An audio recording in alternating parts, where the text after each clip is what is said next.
I've been married to Andrew for 5 years, known to everyone as the perfect Mrs. Liu. Always proper, always graceful. So perfect, in fact, that a gossip magazine once dubbed me the #1 perfect wife. People envy me. They say I married a good man. But none of them know the role I actually played in this marriage.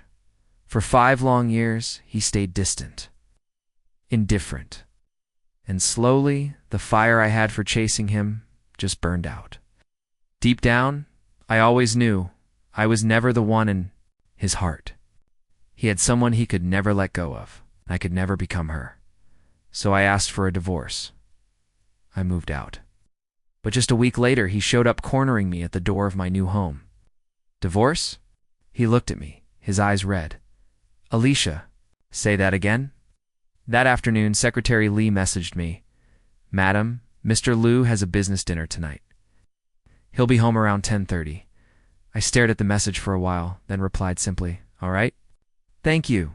10:30, he would have already eaten by then. All I needed to do was fill the bathtub and lay out his clean clothes in the bathroom. Once everything was ready, it was just past 10. I hesitated for a moment, left the living room light on, and went to bed. Half asleep, I heard the front door open. The sound of running water came from the bathroom. As I drifted off again, the mattress beside me sank. Warmth pressed against my back. I turned drowsily. His lips found mine with practiced precision. Why are you sleeping so early? He whispered, hot breath tickling my ear. Just tired, I murmured, trying to push him away, but he didn't move, so I gave up. When he was finally satisfied, it was already late. I fell into a deep, peaceful sleep.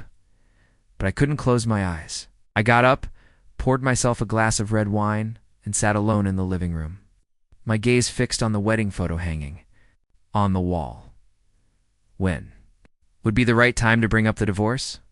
I met Andrew in college. Back then he was everything smart, handsome, from a good family, the perfect golden boy. It was only natural that I developed feelings for him. I was fearless then, shameless even. I chased him for 2 full semesters, doing silly, earnest things just to win his heart. I remember a snowy day.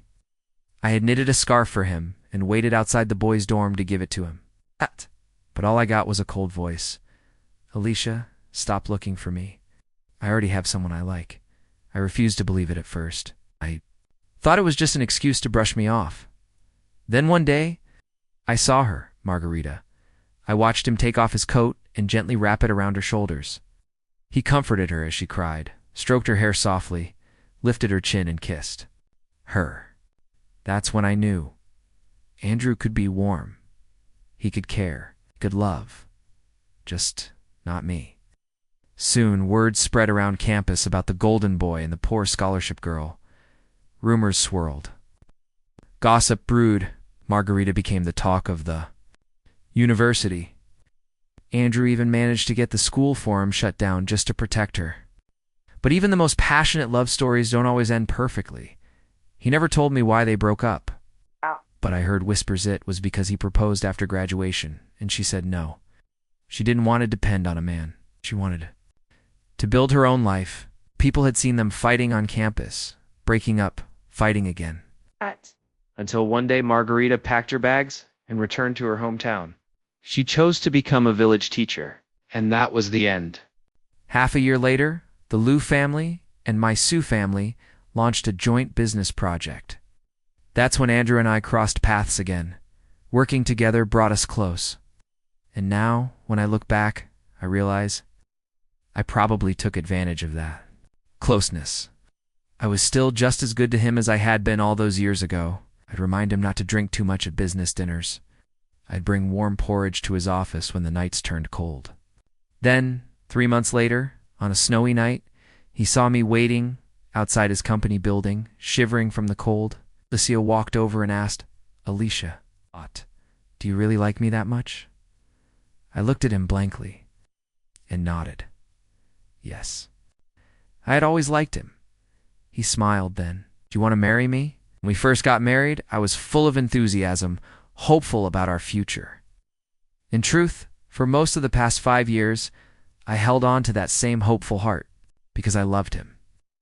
I even naively believed that he married me out of love too. So even when he barely replied to my messages, even when I had to ask his secretary just to know his schedule, even when our interactions were no more intimate than daily routines, my love never wavered. I knew he was busy, so I never caused trouble. Even when I was sick, I went to the hospital alone, till one day I accidentally found a box tucked away. Inside were documents, records of anonymous donations sent to a rural primary school over the years, and in that box were letters. Letters handwritten by the school's principals every year through an intermediary, expressing heartfelt gratitude to the mysterious donor. Each letter was neatly arranged. There's not a single crease, and the principal's name is Margarita. The next morning, I was in the kitchen making breakfast when Andrew suddenly appeared behind me. Startled, I turned to face him. "You're having breakfast at home today?" He nodded. I glanced at the ingredients in my hand. The past I always made to breakfast, so whether or not he was eating. Because he was home so rarely, every shared meal felt precious. But lately, I had stopped. It just felt like a waste. "Then, you can have this one first. I'll make mine later," I said, plating the omelet and handing it to him. He looked at the plate, almost surprised. "Eat it while it's hot," I added gently. "I'm going to do my makeup. I have to take Grandma to visit Mrs. Liu this morning." I set down the glass of milk and turned to leave. Allie grabbed my arm, hesitating. I turned back, confused. "What's wrong?" He pulled me into his arms so suddenly that I nearly lost my balance. "Have you been tired lately?" he asked, looking into my eyes. Tired? Yes, I was tired. Thinking about the divorce had drained me. "I don't have much going on tonight," he continued. "Old Lee mentioned there's a new Michelin restaurant near the office serving Cantonese food, the kind you like. Want to go together?" I was stunned. "You have time tonight?" He nodded. "For how long?" He smiled, brushing my earlobe gently. A lot. Suddenly I felt happy. "Really?" "Of course," he said. "Great, I'll come meet you at the office tonight." I jumped off him, heart feeling strangely light. He had time. Wonderful. Because tonight I could finally talk to him about the divorce. But that evening, I never got to see Andrew. He broke his promise. At 5 o'clock, just as I was about to leave, a message came from Secretary Lee. Andrew had something come up. He wouldn't make it to dinner. It wasn't new. This had happened countless times over the last 5 years. I was used to it. I changed out of my dress, made dinner for one, and ate alone. Afterward, I sat by the window watching the sky turn from gray to black. I picked up my phone and scrolled through short videos to pass the time, and then I saw him, a trending local video. Andrew, but he wasn't alone. Margarita was with him. They sat across from each other at a cafe. The background I recognized. It was the one on the first floor of Andrew's company. The video had been taken by one of his employees, who could be heard narrating excitedly. "Look at the perks of working here. You get to see our big boss and the famous educator, Principal Lin, having coffee together after work. Principal Lin looks even better in person than on TV. I really want to ask her for an autograph." The video had been posted just 5 minutes ago. The comments were full of admiration and envy. "Handsome boss and beautiful teacher. What a lovely sight. I'm so jealous of the person who took this. Girl, is your company hiring?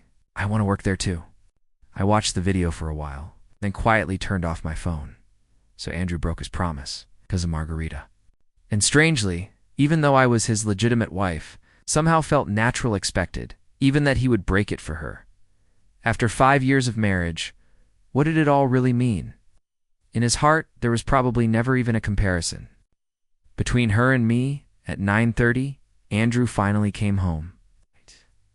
"What did you have for dinner?" He walked over and sat beside me, showing an unusual interest in my evening. I didn't answer. Instead, I asked softly, "Did you cancel our plans tonight because Margarita came?" He paused, clearly caught off guard. There was a flicker of annoyance in his eyes.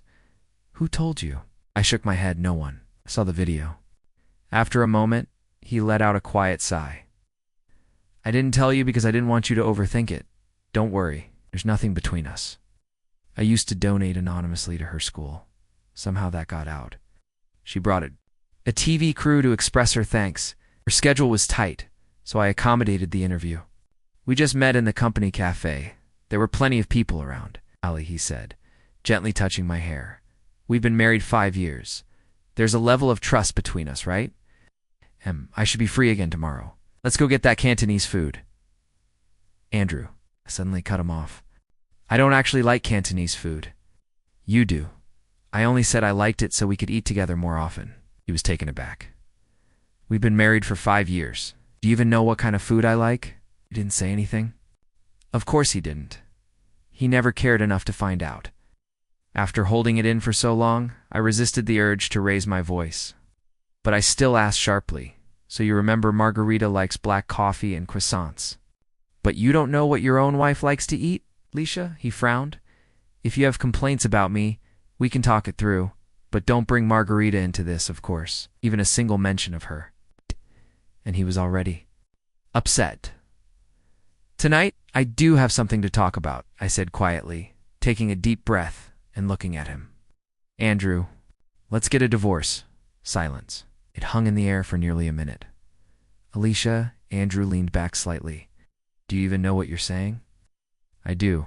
Divorce isn't something you can just say on impulse. Ain't. No. The silence thickened. After a while, Andrew rubbed the bridge of his nose, his voice laced with helplessness. Maybe my tone earlier wasn't ideal. Do you want a divorce over one meeting with Margarita? I bit my lip. He had missed the point entirely. If I really wanted to cheat, I wouldn't do it like this, he continued. You know how I operate. After 5 years of marriage, you should. Yes, I did know. If Andrew wanted something, he'd plan it flawlessly. He'd execute it without a single crack. He always achieved what he wanted. But did he know me? Had he ever? Loved me. Watching that video brought back all the inferiority I had felt during college every time I stood next to Margarita. And now, the truth was crystal clear. As long as she existed in his world, he would never see me. But here I was, still clinging to something that barely resembled love. As an adult, that kind of obsession felt almost pathetic. I just feel, after all these years, we're not really suited for each other. You could have better options. What's not suited? He let out a bitter laugh and reached for my hand. You've been doing great these 5 years, but I don't. Want to continue? I moved slightly to the side, avoiding his touch. His hand froze midair. I've already prepared the divorce papers, Alicia. His voice suddenly turned cold. I've explained everything about Margarita. I've promised there. Won't be any further involvement. What more do you want? His tone deepened. If you're seriously stuck on tonight, then you're just being unreasonable. His words cut off everything I had left to say. Oh, it was clear tonight wasn't the right time to talk. Maybe realizing how harsh he had been, his tone softened again. He reached out, brushing my hair. Don't be like this, okay? With that, he turned and headed to the shower. As I watched his back, I whispered under my breath. I had spicy hot pot for dinner. He paused mid-step. That was my favorite dish. What? Divorce? The next day, my brother Suki stared wide-eyed after reading the divorce papers. Ever since Andrew and I got married, the Lou and Sue families had worked more closely together. If I was really planning to divorce, I figured my brother had the right to know. I mean, sure. When you two first got married, it did seem like he was kind of forced into it. But I always thought you two were happy after that. Andrew treats you well. My brother spoke casually, swinging his golf club. I froze. What did you say? Forced into it? Brother rubbed his forehead, clearly regretting his slip. 5 years ago, didn't the Lou family need a large sum of money to get through a difficult period, and you were always hanging around Andrew. So when he came to me for help, I might have hinted just a little. I stared at him, stunned. What did you hint? He looked away, visibly uncomfortable. I told him that if we became in-laws, I'd definitely help out with the funding. I stood there, heart pounding, blood running cold. My brother glanced at me, concerned. There's something else. My nails dug into my palm. What else don't I know? He hesitated. Brother, I'm getting a divorce. There's nothing left to hide. He let out a breath. It's not that big of a deal, just on your wedding day, Andrew's ex-girlfriend showed up. I blinked at him, speechless.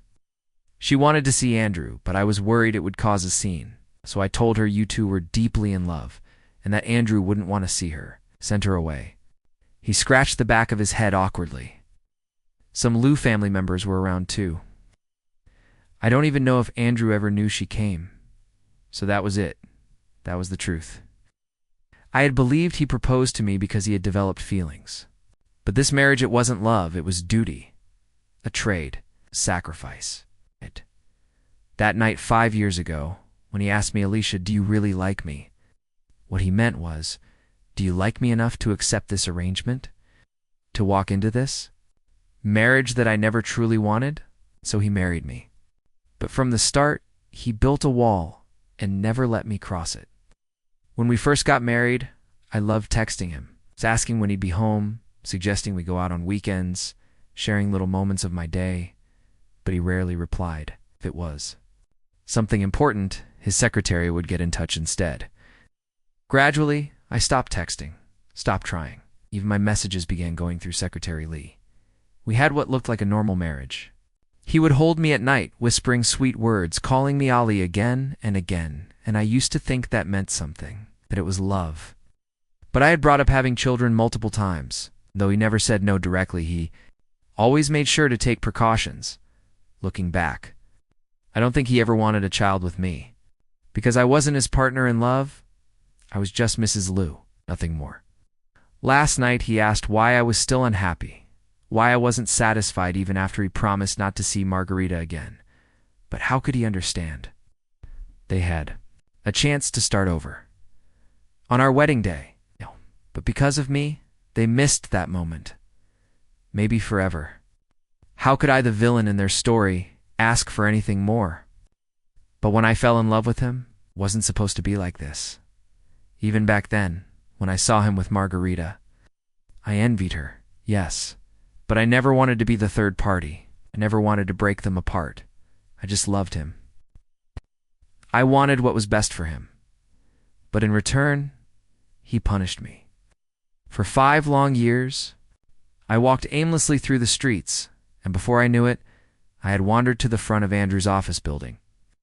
The divorce papers were still in my bag. I pulled out my phone and messaged Secretary Lee, I'm at the office. I'd like to speak with Andrew. I didn't want to drag this out any longer. I wanted a divorce. As I stepped into the lobby, I saw her Margarita. She was smiling, chatting with the receptionist. When she heard my footsteps, she turned around. She looked thinner than in the video, a little tanned. She wore a simple jacket and jeans, but carried herself with quiet confidence and ease.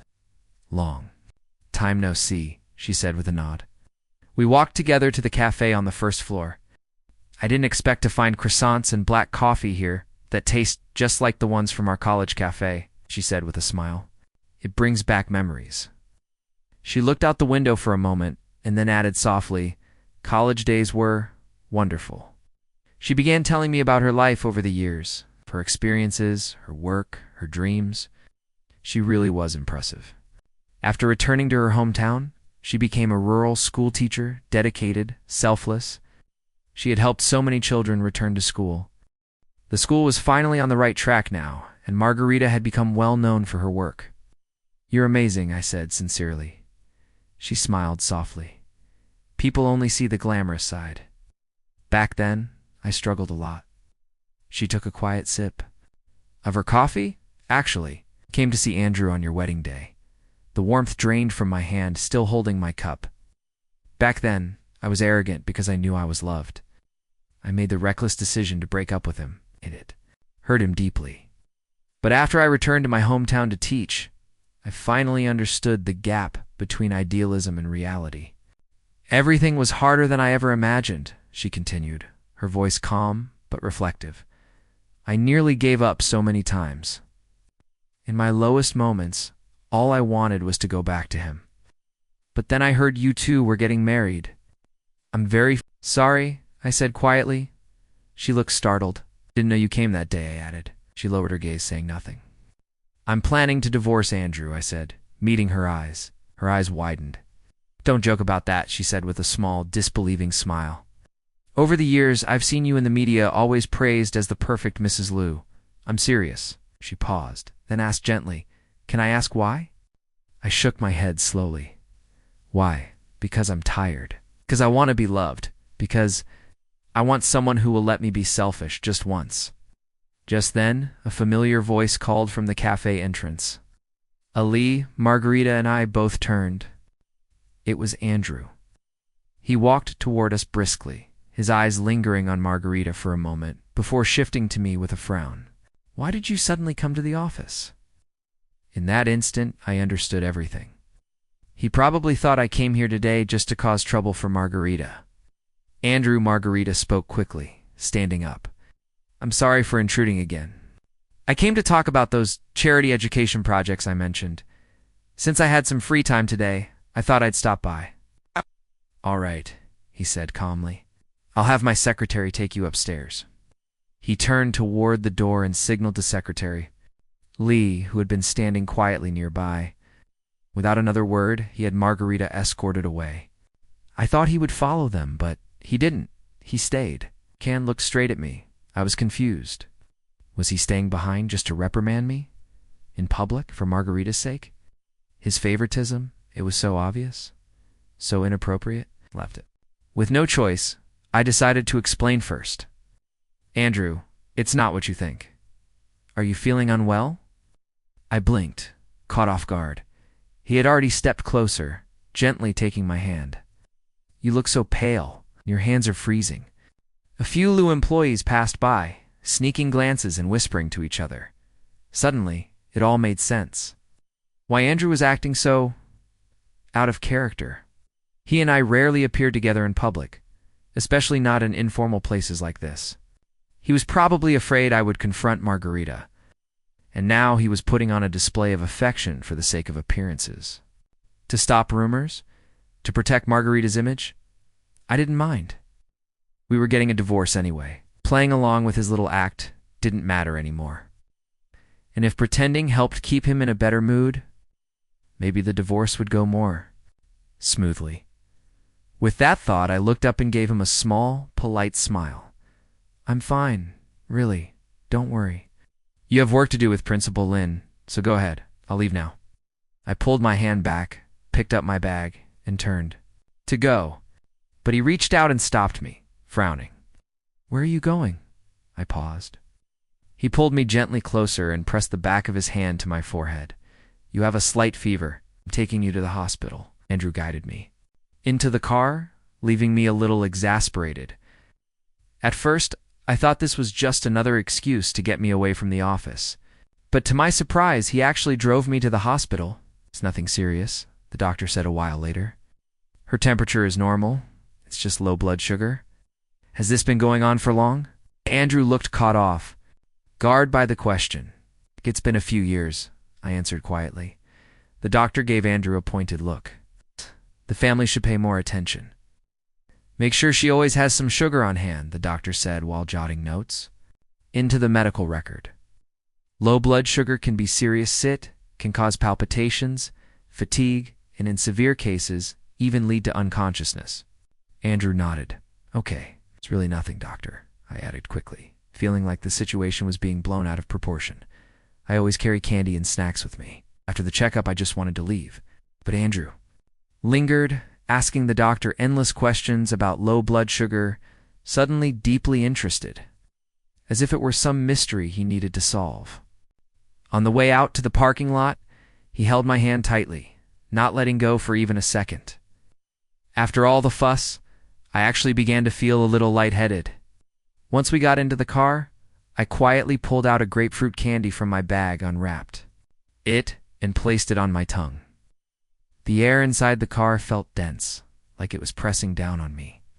I closed my eyes, resting my head against the seat. I wasn't sure how long we drove until we finally came to a stop. "Are we there?" I asked groggily. "Red light?" "No." A silence settled between us thick, heavy until he finally spoke, his voice low and soft. "Why didn't you ever tell me?" I opened my eyes slowly, not understanding. "Tell you what, you've been unwell. This can't be the first time." He pulled the car over to the side of the road. "Why didn't you ever tell me before?" "I did. I said quietly. What? His expression froze. When we first got married, there was a week you came home late every night. That Friday, I had a low blood sugar episode and could barely get out of bed. I texted you asking if you could come home early, maybe bring me some candy. I smiled faintly. You never replied. You probably forgot. I used to send you so many messages. Back then, forgetting is normal. And another time, you might remember this one, we were doing a magazine interview. The reporter accidentally knocked over my bag, and all the candy and snacks spilled out across the couch. I looked down. You weren't happy about that. After the interview, you specifically told me not to carry so much useless stuff in my bag. Why didn't I tell him? Because he never gave me space to be vulnerable. Because I was always afraid that even a small flaw would be enough for him to dislike me. He didn't like candy or snacks, so I kept them tucked away, hidden in the inner pocket of my purse. He didn't like weakness, so I tried my hardest to be mature, to be independent, to never let him see me struggle. Ali, his hand found mine again. I actually found a Sichuan restaurant. I was going to take you there tonight. His voice trembled slightly. But since you're not feeling well, maybe we should eat something lighter instead, okay? I shook my head. I want to go home and have some porridge. You don't have to stage. Just go back to the office. I have time tonight, he said firmly. I looked at him, unable to hide the sharpness in my voice. But Margarita's still waiting for you at the office. The deputy can handle that. I blinked, confused. So, you really are free tonight? He nodded. Yes, I'm free. Then, I paused, thinking. Since you're free, let's go home. He nodded again, and for a brief second I saw something flicker in his eyes. Joy, all right, let's go home, he said. Suddenly I felt a little lighter, too. When we get home, let's have a proper talk about the divorce. For the rest of the drive, Andrew didn't say a word. He was an intuitive man.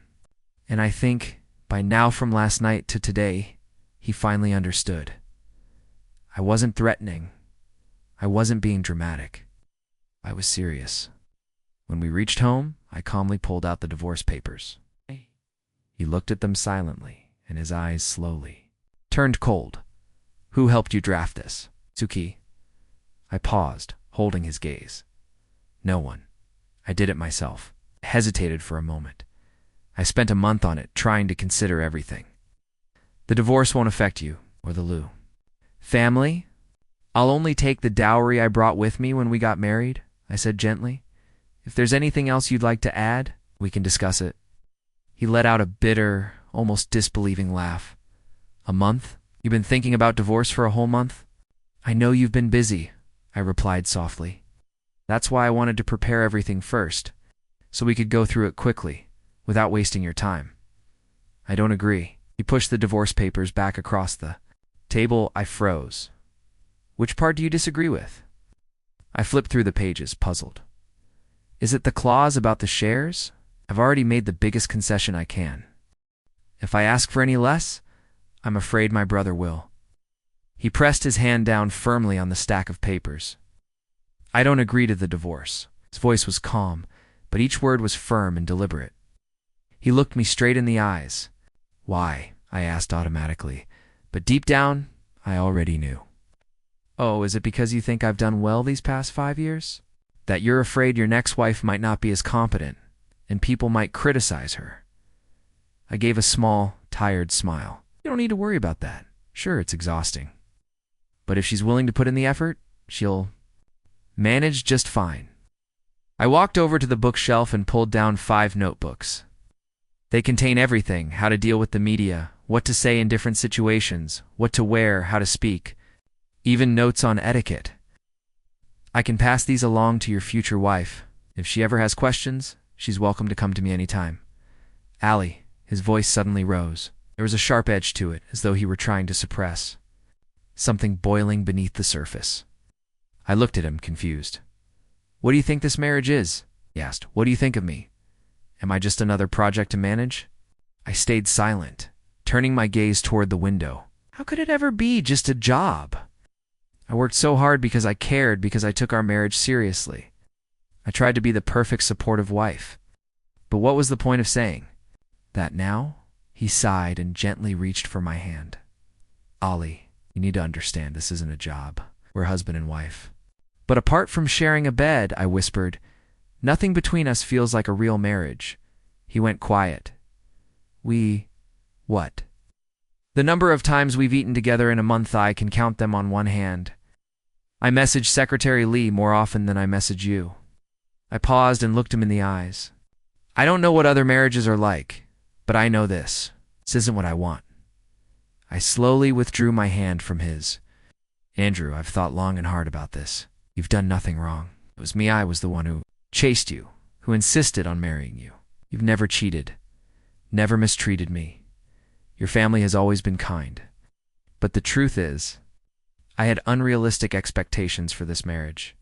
Sure, life could go on like this, could maintain the image, but I believe people should be with someone they love, someone who loves them back. After all, wouldn't being with someone you truly love make you happier?" He stared at me, stunned. Then he asked, almost dazed, "Someone I truly love?" His voice caught. "Who do you think that is?" I shook my head slowly. "I don't know." But deep down we both did. Whether it was Margarita or someone else, it wasn't me. The next morning I moved out of our house and returned to a small apartment I had bought before we were married. The night before, we had sat in silence for several minutes before he got up to take a call and then left. He didn't come back. All night, he took the divorce papers with him. I assumed that meant he had agreed after all. It didn't cost him anything. The wedding ring on my finger, simple, delicate, was the only gift Andrew had given me in 5 years. Before I left, I took it off and placed it quietly on the bedside table. I was just finishing up packing when my phone rang. It was my brother. "What's going on?" he said, clearly annoyed. "Why did Andrew call me first thing this morning asking what kind of candy you like?" I paused. "Are you getting divorced or not?" "Yes," I replied simply. "Brother." I hesitated for a moment, then asked, "Do we still own that small media company? The one that's been struggling?" "Yeah," he said. "It's been losing money for years." "I was thinking of cutting our losses and shutting it down," my brother said casually. I looked out at the vast, cloudless sky from the 26th floor window. Then, "Could you give it to me?" That evening, I received a message from Andrew. "I'll pick you up for tonight's gala." I stared at my phone in disbelief. Messages like this usually came from Secretary Lee? I replied simply, "No need. I'll go by myself. Since we're in the middle of divorce proceedings, I'm not staying at home anymore. I've moved out." No reply. That made sense. What? An hour later, when I went downstairs to get my car, I saw him. Andrew. I didn't know how long he had been standing there. He looked worn out, his eyes red from lack of sleep. I had never seen him like this, so disheveled, so human. "Are you?" My voice trailed off as he came closer. His eyes lit up when he saw me. He quickly reached out and took my hand but froze as soon as he did. "Where's your ring? I took it off." "Why? We're getting divorced." "I don't need it anymore, Alicia." His voice trembled with restrained frustration. "I haven't agreed to the divorce." I blinked at him, confused. "You haven't agreed? You didn't say anything last night? You even took the papers with you." He looked at me for a long moment, then pulled me gently into his arms, sighing like he was out of options. "Not. Saying no doesn't mean yes." "Who taught you that logic, Ollie?" His forehead rested against mine, soft and quiet. "I don't want a divorce." Andrew said he didn't want a divorce. I had imagined so many roadblocks, my brother. His parents? The property division yet? I hadn't expected to stumble at the very first step. He didn't want it. I was almost frantic. Why not? How could you not want this? Isn't this better for both of us? He opened his mouth, brows furrowed. But just then, a car behind us honked. His car was blocking the way, with no choice. I got into the passenger seat, and we headed to the gala together. But the moment I sat down, I noticed something strange. The back seat was filled with bags pink ones. Bright, colorful, and completely out of place in his usually minimalist world. He hated anything flashy. Even the house had always been cold and sterile. These bags, They weren't like him. "I bought the candy you like," he said softly as he drove. "There's some in the glove compartment, too. From now on, if you feel unwell or just want something sweet, you don't need to hide it from me," he added. "I've placed some around the house, too. Andrew. I also hired 2 chefs. One specializes in Sichuan food. The other in Hunan. Whatever you're in the mood for is spicy. Sweet, I'll eat it with you. I'll even learn how to cook. I'll try to come home earlier now, so we can have dinner together. And on weekends, whatever you want to do, movies, amusement park style, go with you. You don't have to force yourself to attend social events anymore if you don't want to. And if what's bothering you is margarita, I can explain." He took a breath. "Over the years, the company has supported education through charity work, but I never personally chose the schools. The office handled all of that based on their evaluations. It was a complete coincidence that her school was selected. I only found out recently. The thank you letters.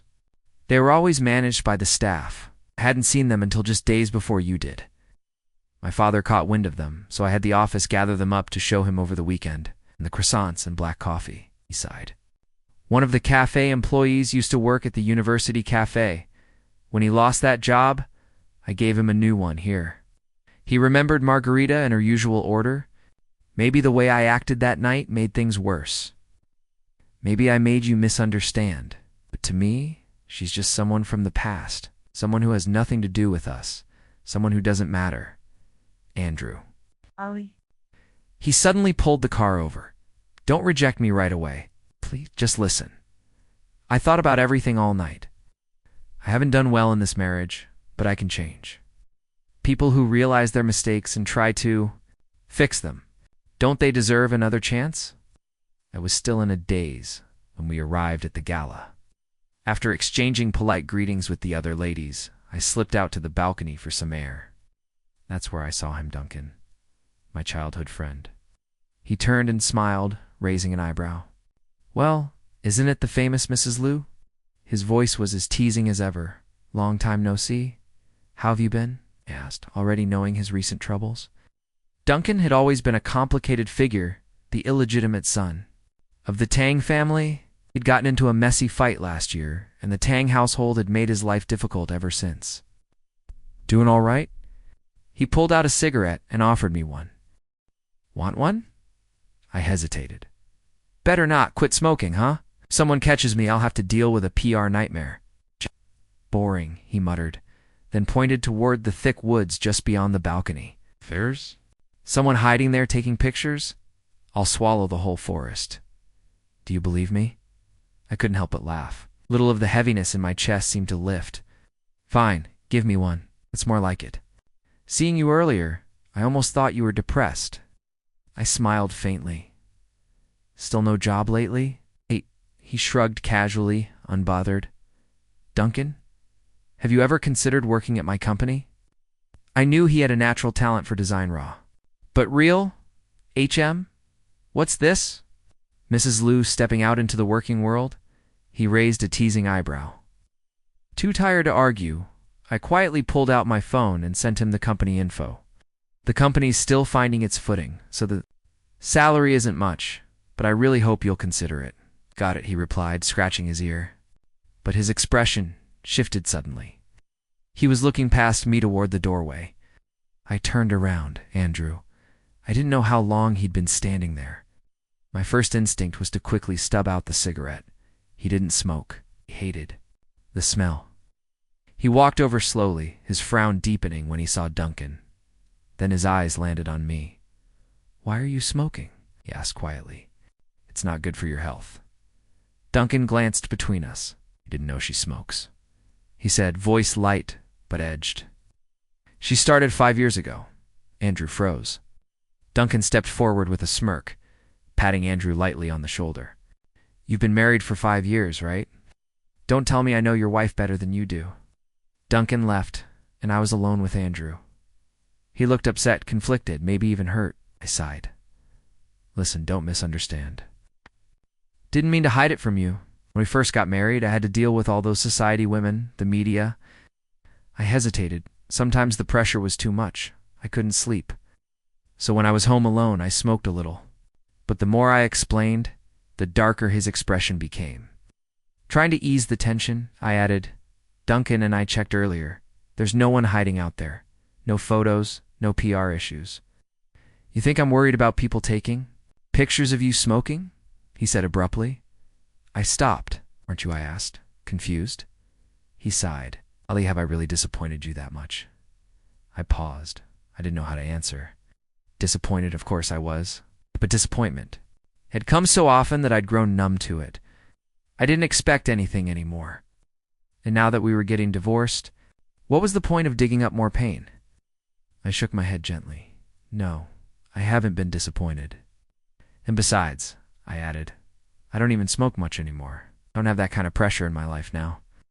But you can talk about your stress with Duncan and not with me? He asked quietly. That caught me off guard.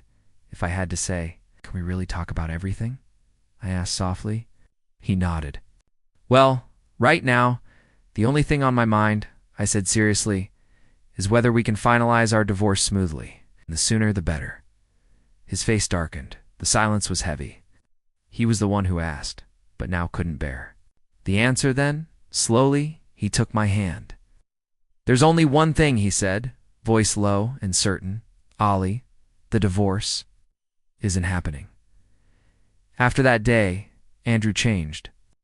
While I was working at my new company, I often received small surprises from him. Boxes of my favorite sweets, fresh flowers, handwritten notes, home-cooked meals, and sometimes Andrew himself showing up unexpectedly. The younger employees at the office, unaware we were going through a divorce, would gush about him. They thought he was the perfect husband, someone who knew how to love deeply. Only Duncan would smirk when he saw the gifts. He knew better. He'd shake his head with a knowing smile and say nothing. About a month later, we were preparing for a project bid. Duncan and I had been working late nights for days, poring over every detail. Finally, it was done. I stretched with relief and glanced at Duncan. He looked exhausted, but equally satisfied. He usually treated work lightly, so seeing him this serious was rare. I laughed. Duncan looked confused. What? I feel like I've accidentally found a hidden gem, I said with a grin. He chuckled. It's more like I'm gracing you with my presence. You're sure, I replied, giving in to his smugness and standing up. Let's go. It's late. Want to grab some supper? Sounds good. But isn't someone supposed to pick you up tonight? Duncan paused, glancing toward the door. See? I knew it. I turned. There he was. Andrew stood silently at the entrance. Duncan lazily packed up his things, gave me a casual wave and said, I'm off. Don't forget you owe me supper. I nodded. I know. Once Duncan left, it was just Andrew and me in the quiet office. He walked over without a word, carrying a thermos. Have you eaten? He asked softly. I have, I replied. A brief silence followed. Andrew, I think. But before I could finish, he suddenly pulled me into his arms. He held me tightly without saying a word. Andrew tensed instinctively. What? What's wrong? He didn't answer, only inhaled deeply, as though grounding himself. The clock on the wall ticked softly in the background. I'm jealous, he finally whispered.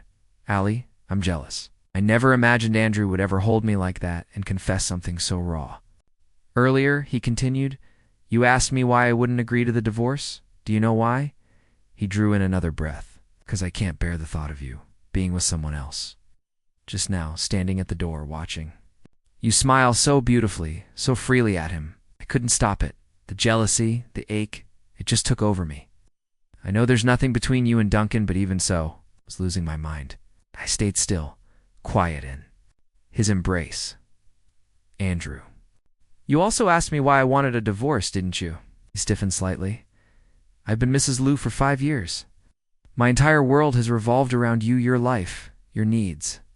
But in the process, I lost myself. I don't want to be Mrs. Liu anymore. I want to be Alicia again. I want to live for myself. Gently, I stepped back, easing out of his arms. It's been 5 years, Andrew. Can we part on good terms? He shook his head. His eyes were red, rimmed with something close to desperation. I hesitated, then turned to leave. For me, suddenly, grabbing my hand, "Just once. Can you give me one more chance?" His hand was warm, familiar. "All right," I whispered. "If by the end of the year you step down as CEO of Lou Corporation, then we won't divorce." He froze. "What? That's my only condition." His expression shifted, shocked, conflicted. "Allie, that's too harsh."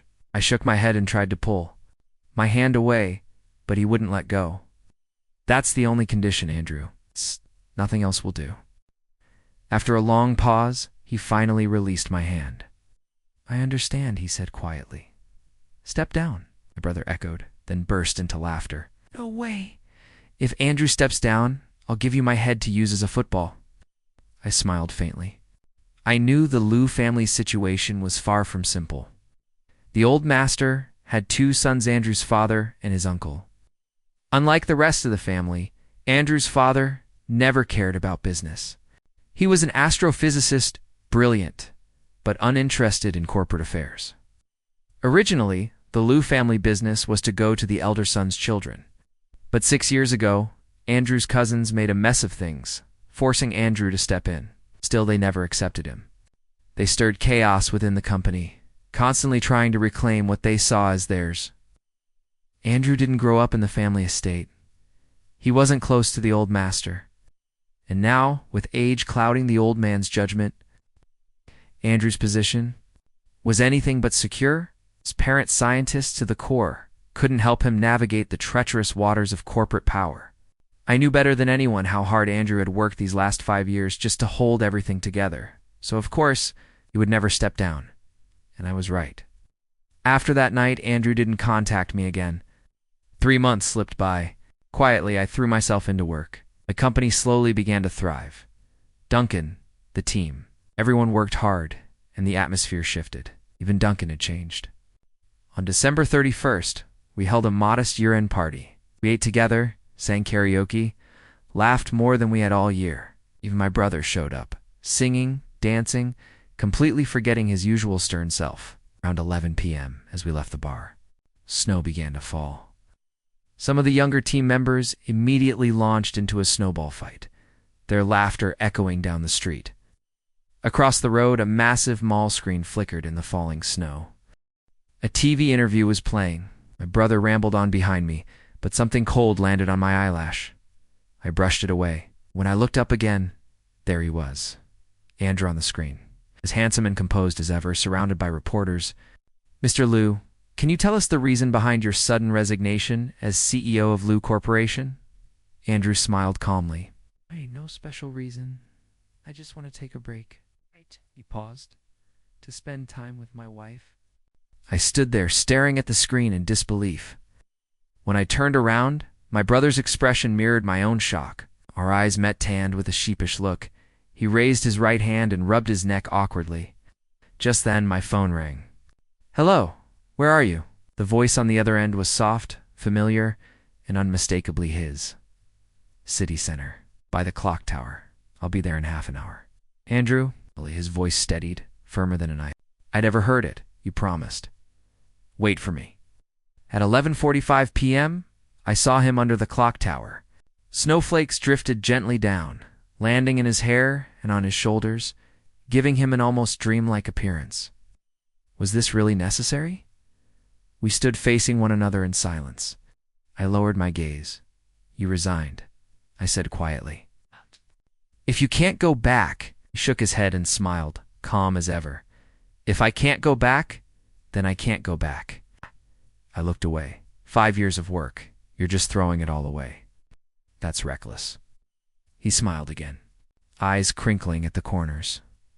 "So, you're worried about me, aren't you?" He stepped closer.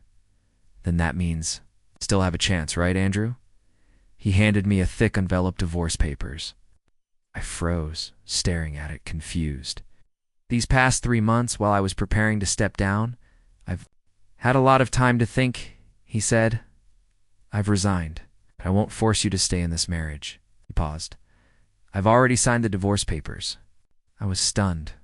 Then why resign? Why go through all this if you're giving up? He smiled softly. No businessman makes a bad deal. He leaned slightly forward. I want to trade my resignation for something else. Elsie gently brushed the snow from my hair, his hand lingering for a moment. I want to trade it for a chance to start over. He lowered his head. Our eyes met. There was something in his gaze I had never seen before. Warmth, softness, sincerity, a chance to win you back. At 12:59 a.m., I signed the divorce agreement. From that moment on, I was no longer the perfect Mrs. Liu everyone praised. I was just Alicia, finally, simply myself. The clock tower struck midnight. Andrew and I looked up at the falling snow. A new year has begun, I whispered. Yeah, he replied softly. Then he turned to me, his eyes shining as he extended his hand. Happy New Year, Alicia, he smiled. I'm Andrew. I couldn't help but smile back. Happy New Year, Andrew. I reached out and took his hand. I'm Alicia. Epilogue Secretary Lee had always felt that in the 2 years since Mr. Liu's divorce, his workload hadn't lightened at all. Because Mr. Liu was still just as busy, only now it wasn't with corporate reports and board meetings. Now, Mr. Liu was dating. And frankly, Secretary Lee couldn't help but feel that Mr. Liu's relationship with his ex-wife had only gotten better since the divorce. Like today, he'd come to the mall to drop off Mr. Liu's car keys, only to find the man sitting casually in the atrium's soft seating area with his ex-wife nestled in his arms. Stop it, she murmured, half laughing as she brushed his hand away. But Mr. Liu didn't seem to mind. If anything, he leaned in closer, gently stroking her hair. Let me blow on it, he whispered. Just leave me alone, she pouted. If I don't, your eyes will be swollen like little buns tomorrow. His voice was impossibly gentle. When we get home, I'll roll a warm egg over them. Sound good? Secretary Lee clicked his tongue twice in silent disbelief. Clearly, Mr. Liu had made her cry. But then, just as he suspected, he heard her voice again, thick with tears. It's your fault. Oh, you dragged me to that tearjerker. We shouldn't have gone. Wait, seriously? All this because of a movie? Secretary Lee suddenly wanted to crawl under a rock, but what shocked him more was how Mr. Liu responded, nodding solemnly, tone full of remorse. Yes, it's all my fault. I accept my punishment. Should I hold an ice pack on your eyes all night? In your dreams, she huffed. Then, how about I peel you a candy? Secretary Lee stood there, frozen. He felt that if he watched any more of this painfully sweet display, he might just gouge his eyes out. And so, wisely, he retreated a full 5 meters back, far enough to escape. The cringe, but close enough to still keep an eye on them. After all, the old Mr. Liu and Mrs. Liu had never been like this. During their 5 years of marriage, Mr. Liu rarely spoke, and Mrs. Liu was always calm and composed. To outsiders, they seemed like the perfect couple. But Secretary Lee knew better. Their relationship hadn't been that close. Even as someone on the outside, he could sense something wasn't quite right between them. There was always a quiet distance, a gap that neither of them ever seemed willing to cross. He'd once heard that Mr. Liu had a girlfriend in college, but just when he was taking over the family business and needed someone by his side the most, she left him to pursue her dreams. It hurt him deeply. Since then, it seemed like Mr. Liu had become wary of giving his heart away to his wonderful wife. Still, Secretary Lee believed Mr. Liu did care for her. Back then, he'd often pause in the middle of work and ask softly, "What's my wife's schedule today?" After Secretary Lee listed her plans, Mr. Liu would simply nod and return to his work. Once, Secretary Lee even suggested, "Maybe you should send her a message." Mr. Liu stared at his phone for a long time, but in the end, he never picked it up. Maybe their habits were too deeply rooted. Even though Secretary Lee could clearly see Mr. Liu growing more and more attached to her, the couple still maintained their quiet distance. Secretary Lee always felt that something was bound to go wrong, and eventually it did. One evening, Mr. Liu returned to the office from home looking utterly defeated. "Lee," his voice was barely a whisper. "Do you think, when a wife suddenly asks for a divorce, she might just be saying it in the heat of the moment?" Secretary Lee was startled. Not necessarily. My wife threatens divorce all the time when we argue. Once she even tore up our marriage certificate twice. 8. But I apologized, and the next day she forgot all about it. Mr. Liu's eyes lit up. Briefly, like a spark of hope had been ignited. But Secretary Lee hesitated. Then, gently, he added, "But I don't think Mrs. Liu would bring it up lightly." That one sentence extinguished the spark in Mr. Liu's eyes. Just like that, it was gone. That night, Mr. Liu stayed at the office and didn't leave. From that night on, something changed. He began asking where to find good Sichuan chefs. He asked about Secretary Lee's relationship with his own wife. He asked little questions, things he had never cared about before. He even started texting Mrs. Liu, calling her, visiting her office. Secretary Lee found it heartening. Mr. Liu had realized his mistakes. He was trying to fix things. But despite all that, the couple divorced. What Secretary Lee didn't expect was what came next. After the divorce, they started dating again. After resigning from Liu Corporation, Mr. Liu devoted all his time to her. She was busy with her work, so he delivered meals to her every day, drove her to and from the office, waited for her without complaint. Eventually, Mrs. Liu got so frustrated she snapped, "I'm not interested in dating an unemployed man." So Mr. Liu, who had left the company for her, rejoined it for her. Secretary Lee knew that Mrs. Liu had said that on purpose. He himself had thought it was a shame for Mr. Liu to leave. Of course, she must have felt the same. But ever since they began dating again, Mr. Liu had become a little possessive. Like the day Mrs. Liu texted Secretary Lee saying she'd be dropping by the company to pick something up, being considerate, he immediately told Mr. Liu. To his surprise, Mr. Liu frowned. "I texted her 3 hours ago and she didn't reply, but she texts you instead." Secretary Lee forced an awkward laugh. He wanted to say, "Back then, she used to text me more than you." But wisely, he said nothing. Instead, he politely reminded Mrs. Liu to respond to Mr. Liu's message. Secretary Lee had always thought they'd remarry soon.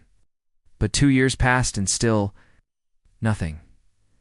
Then, on New Year's Eve of the 3rd year, while leaving the office after some late-night work, Secretary Lee noticed the lights still on in the CEO's office. That was odd.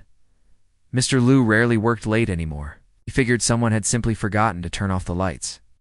But when he quietly opened the door, he saw Mr. Liu standing there with his back to the room, holding a piece of paper.